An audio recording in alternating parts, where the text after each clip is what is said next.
Welcome back, everybody, to another deep dive. And today we're headed to Pennsylvania, Centralia, Pennsylvania. Yeah. And this town has a story that I think you're really going to enjoy. And that is really both captivating and tragic. Oh, yeah. It's, Centralia was once a bustling coal town, a Yes. classic coal town. Mm-hmm. But now it's essentially a ghost town. A ghost town, yes. Because of a mine fire that has been burning for over 60 years. I mean, can you imagine just like... It's crazy, right? Yeah. Yeah, and the crazy part is it get burned for another 250 years. Oh, wow. That's according to our sources anyway, right? Yeah. We'll see. We'll see what happens.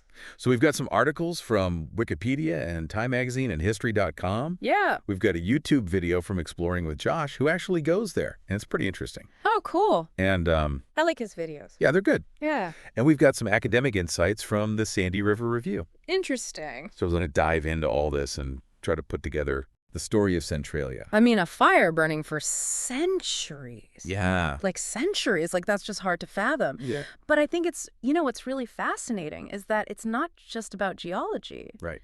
It's about human choices and the unintended consequences and and the way that the community grapples with that. Yeah, how do you deal with a disaster of that magnitude for that length of time, right? Exactly. So, okay, so let's paint a picture of Centralia in its heyday. All right. So imagine, a town brimming with life shops, houses, churches, Mm-hmm.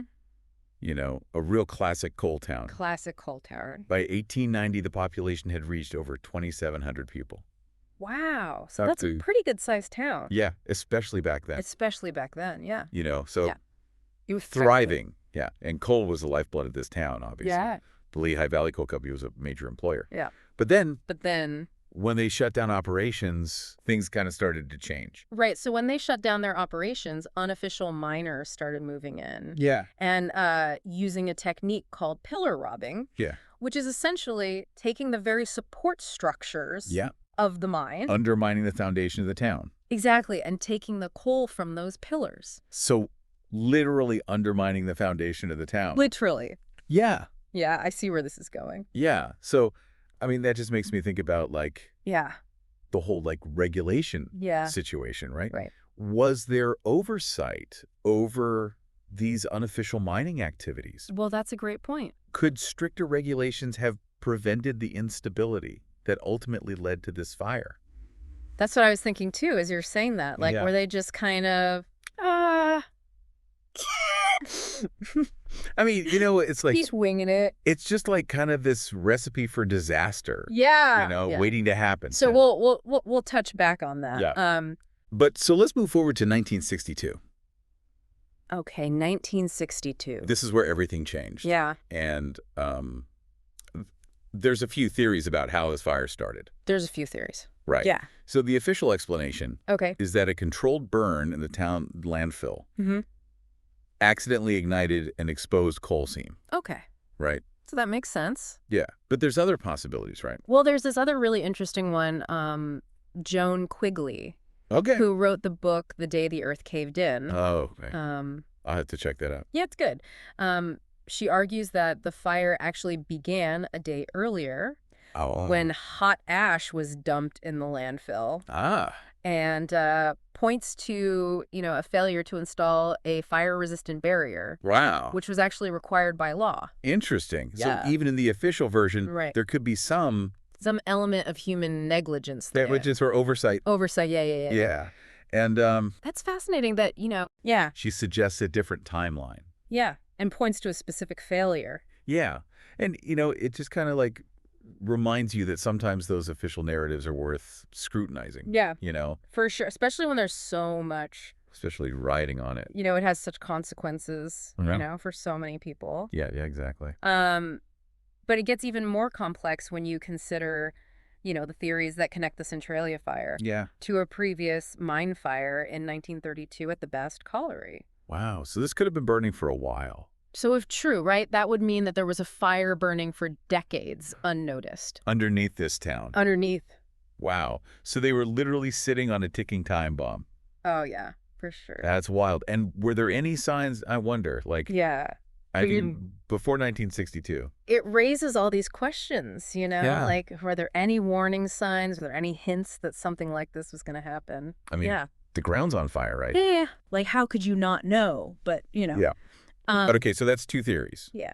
And there's actually a few more. There's even more. So you have this one, this councilman who believed that the fire actually originated in an adjacent, partially excavated coal seam. Okay. And then you have officials that clung to the spontaneous combustion theory for years, which It happened. it does happen, Yeah. but it just seems less likely, Given the other... given all the other evidence. Yeah. Oh. Okay, it's a little bit of a mystery then. Yeah, it's a little bit of a mystery. But regardless, they had a big problem on their hands, right? They had a big problem on their hands. So how did they... What did they do? What did they do? Yeah. What did they try to do to stop this thing? So there were multiple attempts to extinguish the fire, but each one kind of failed. Oh, no. So you have Brighty Incorporated attempted an expedition project, but they were hampered by limited working hours, inadequate equipment, and they accidentally breached mine chambers, which actually worsened the fire. They made it worse. They made it worse. Oh, yeah. Oh, no. Yes. So they're like, oh, we'll just dig it out. Exactly. And it's just like... And they just made it worse. It just made it worse. Oh, my gosh. Then there was K&H Excavating. Okay. They tried a flushing project, Okay. but winter weather and frozen equipment proved to be major obstacles. Wow. So It's just... just like one thing after another. Just logistical... Yeah. It's critical, It's like... hilarious. Yeah. I can't imagine working down there in the first place. Oh, it'd be terrible. Let alone trying to put out a fire. Yeah, trying to put out this giant fire. Yeah. Was there ever a point At where the- they were just like, this is I think they had to realize at some point. impossible. Yeah. I mean, it was just like the scale of it, Yeah. combined with the limitations of technology and resources at the time, Yeah. made it just... Made it just pretty much impossible. Yeah. And then there's even a third project. Oh, there was another one. Yeah. Involving trenching and backfilling with incombustible material. Okay. But that one was ultimately abandoned. So they were like, well, we tried everything. Pretty much, yeah. What else can we do? Yeah. That's crazy. So, I mean, what do you do then? So this fire's raging underground. Yeah. And it's just growing. Mm-hmm. What's it like for the people who are living in this town? I mean, you have to think about, like, the day-to-day experience of living with that constant threat, right? Like the ground literally opening up beneath you. Yeah. So in 1979, the gas station owner and mayor, John Coddington, Okay. makes this, like, pretty scary discovery. What was that? The gasoline in his underground tank was super hot. Wow. So, like... Wow, that's a visceral reminder. Yeah, it was a visceral reminder. That the fire's getting closer. Yeah, that the fire's getting closer. That's terrifying. And, I mean, imagine that every day. I mean, just every day you wake up and you're like, Yeah. is today the day Yeah. the ground's going to open up? Yeah. It's a constant anxiety. It would be, I mean, I'd Yeah. be super anxious. Yeah. Yeah. And what other impacts did it have on the community? I mean, just in the 1980s alone, Yeah. residents were reporting health problems Yeah. from, the toxic gases Oh, yeah. seeping up. They were experiencing, low oxygen levels, headaches, Oh, yeah. respiratory issues. Yeah, you're being slowly poisoned. Yeah, it's like your town is slowly poisoning you. It's like a nightmare. It is, yeah. And it's such a good example Yeah. that environmental disasters Right. aren't just property damage. They're not just about property damage. That affects people, too. It's about the human costs. Yeah. Yeah, and I Yeah. think, one of the most, like, heartbreaking stories of the human cost of this is Todd Dombosky.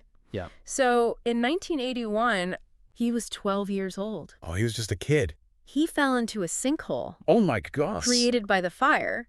That's terrifying. He managed to survive Oh, my God. by clinging to a tree root Oh, wow. until his cousin pulled him out. Oh, my gosh. But I mean, that event, Wow. more than any other, brought national attention to this.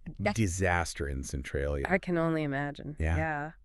What a terrifying thing. Yeah, and can you imagine just like witnessing that, Oh my God. right? Like as a resident of that town, Yeah. that like visually, Little kid, yeah, a little boy just disappearing. disappearing. Yeah, and it just really like Yeah. makes it so real. Yeah. It drives home the point. The vulnerability. Yeah. Of Yeah. the community. Exactly. Yeah.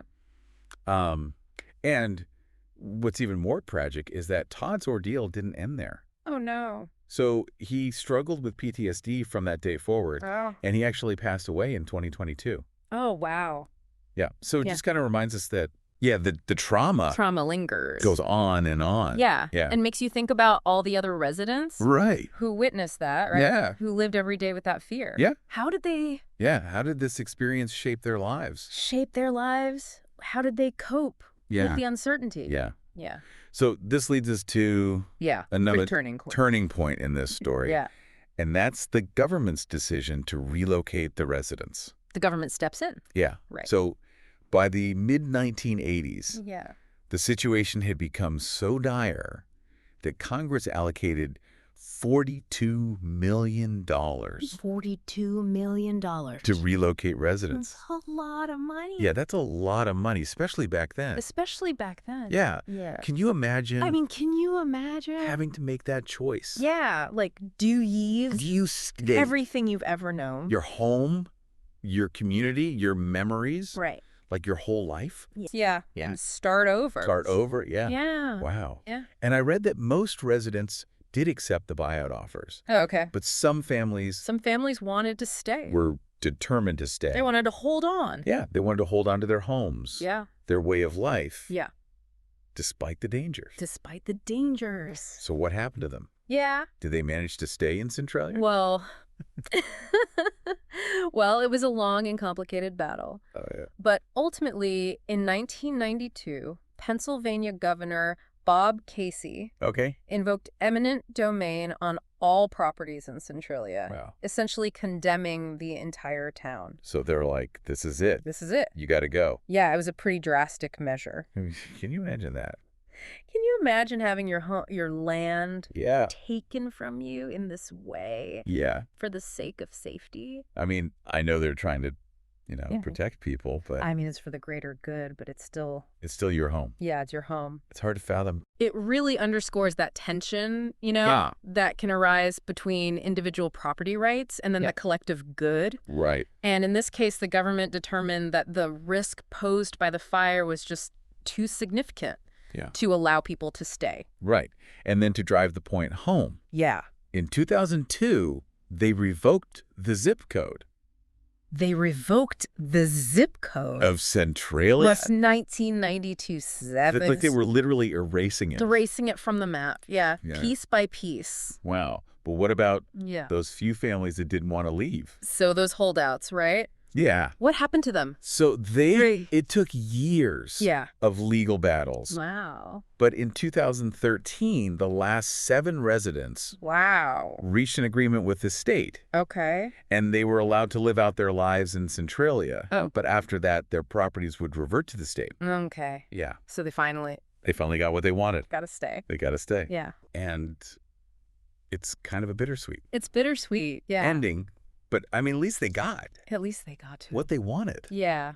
It offered some closure, Yeah. for those who felt so connected to their town. you Yeah. know? Yeah. It's amazing that they held out that long. I mean, it really is. It's a testament to their Resilience. their resilience and their love Yeah. for their community. Yeah. Can you imagine living there? Like in this ghost town, right? Yeah. With smoke coming out of the ground. With the ground burning beneath you. Yeah. It's just like, What does that even look like? I know, it's such a haunting image, isn't it? Yeah. And it makes you think, like, what really makes a place a home? Right. Is it just the physical structures, or is it something deeper? Either the memories, Is it the memory? community. Yeah, the sense of belonging. Yeah. You know? Yeah. Yeah. And so Centralia's story Yeah. doesn't end with the town itself, does it? Because I read that the fire actually spread Spread beyond the border. on the border, to Burnsville. For Burnsville. Yeah. And they had to abandon that town too Yeah, and level it. and level it. Wow. Yeah, it's a reminder that these environmental disasters, Yeah. they rarely respect these human-drawn boundaries, It's just like this force of nature that's just coming to get you. consuming everything Yeah. in its path.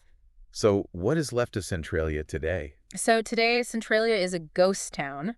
Okay. You'd find abandoned streets, cracked pavement, Yeah. remnants of houses and buildings, Okay. and smoke still rising from the ground. Oh, wow. Yeah, it's a very haunting landscape. Yeah. Kind of beautiful and unsettling at the same time. Yeah. you know?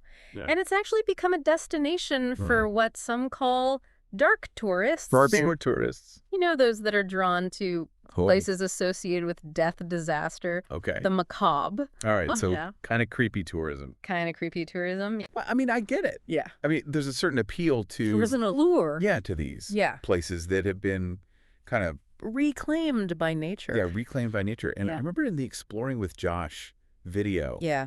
he was walking down this abandoned stretch of Route 61 Yes. that was covered in graffiti Highway. highway. Yeah. But I read that they closed that off in 2020. Yeah, they closed it off to discourage tourism. Okay. Yeah. It's interesting how this place evokes Yeah. all these different, Such complex emotions. yeah, like on one hand, it's Tragedy. tragedy, But but also beauty. kind of beautiful. Yeah, and just like this reminder of, Yeah. the forces at play beneath the surface. Yeah. Literally. Yeah, and it's not just a physical reminder. Right. Right? Yeah. Because it's inspired It's inspired art. art. Yeah. Like storytelling. Yeah. Silent Hill. Silent Hill The horror film. Yeah. was inspired by Inspired by Centralia. Centralia. Yeah. Yeah. That's so cool. It's a great movie. Yeah. But yeah, so Centralia's become this. It's seeped into popular culture. Yeah. Yeah. But its legacy goes Goes beyond just the visual or Mhm. the artistic. right. It raises these important questions Right. about our relationship with the environment Right. and the long-term consequences of our actions. Yeah. It's It's a cautionary tale a cautionary tale. about, Yeah. even the smallest choices. Like that initial decision to burn the trash in the landfill Yeah. could have these unintended consequences Yeah. that could reverberate for decades, centuries. Centuries. Yeah. It's crazy. And what's even crazier is like, It makes you think about what's happening now. yeah, what else is out there that we just don't know about? Yeah, all those slow burning disasters, Yeah. hidden from view or simply ignored. Yeah. Like, what are we missing? Yeah. And then you think about that article from the Sandy River Review Yeah. that pointed out that Centralia is not. Not an isolated case. Yeah. Coal fires are a global issue. Yeah. There's one in Jaharia, India, Okay. that's been burning for over a century. 100 years. Over 100 years. Wow. I know. What's the impact of something like that? I know. And the article was saying, despite the obvious dangers, Yeah. the toxic gases, the ground instability, Mhm. people are still living and working Really? in the area. Wow. Yeah. I mean, it's a difficult situation because the coal mining industry Right. It provides jobs. provides jobs, provides livelihoods, Yeah. but it also poses these risks to human health and the environment. Yeah. So it's like this, It's a real dilemma. yeah, it's a real dilemma. Wow. How do you balance those things? Yeah. And how do you, Yeah. like, what do you choose? Yeah. And then you think about the fact that some coal fires Yeah. can burn for centuries. Centuries. Yeah. I mean, the Mount Wingan fire Okay. in Australia Okay. has been burning for an estimated 6,000 years? 6,000 years. 6,000 years. That makes 60 years seem like Nothing. a blink of an eye. It's hard to fathom that. Yeah. Like It's hard to wrap your mind around it. 6,000 years. Yeah. That's longer than Mm. recorded history. I know. That's wild. Yeah. But it also kind of brings us back to, Yeah. that core thing about Centralia, Right. which is coal. Coal. Yeah. That's what brought people there. Yeah, it was the source of their livelihood, their prosperity, Yeah. and yet ultimately led to their destruction. Led to their destruction. Yeah, it's kind of like, It's almost Shakespearean, like this ironic twist. coal, the symbol of progress and power Yeah. became the agent of Centralia's demise. Yeah, Yeah, it speaks to like the it does. law of unintended consequence. Yeah, the unintended consequences. Yeah. When we exploit these natural resources Right. without fully understanding the risks, Right. Yeah, you got to respect nature. you got to respect nature. Yeah, you can't just take. Yeah. Yeah. And so Centralia is this really stark symbol It's a symbol of that the unintended consequences. yeah. Yeah. But it also, I think, It's also a catalyst for reflection, yeah. What can we learn from this? What can we learn? How do we How do we apply these lessons? apply these lessons to other things that we're facing? To other challenges, yeah. Yeah. Our relationship with the environment, Yeah. the balance between progress and preservation, and the long-term well-being of our communities. Yeah. Those are big questions. Those are big questions. But Centralia Yeah. provides a good framework, I think, Yeah. for thinking about that. It really does. It's amazing to me Yeah. how the Yep. town itself was destroyed. Yeah. Right. But the people. Yeah. But the people are so resilient. They're so resilient. Yeah. And Yeah. they found a way. They found a way. Adapt and cope and even to find those moments of beauty. Yeah. Amidst all this. Amidst the devastation. It's devastation. Yeah. Yeah. Pretty remarkable. It really is. Yeah. And I think, you hit it on the head earlier when you said, it's easy to focus on the negative. The destruction. Yeah. But I think it's equally important to acknowledge, the strength of these people. Yeah. How they got through this. Yeah, exactly. And, remember that Time magazine article we talked about? It highlighted the fact that even though the government took ownership of the town, right, those residents were allowed to stay. Yeah. For the rest of their lives. Yeah, which speaks volumes about their attachment to their community. I mean,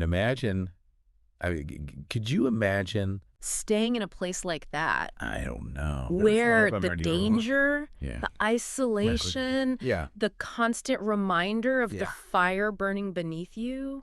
Yeah. But they chose to stay. Yeah. That says something. It really does say something about what defines home. Right. Like, what does that even mean? Yeah. Home. What is home? Yeah. Is it just a structure? Right. Is it a place? Or is it something more? Yeah. Is it those experiences, your relationship? People. Yeah. Your sense of belonging? Yeah. Yeah. So for them, right, I think Centralia was more than just a place to live. Yeah. It was part of who they were. Yeah, it was a part of them. And they weren't going to let go of that. Yeah. No matter what.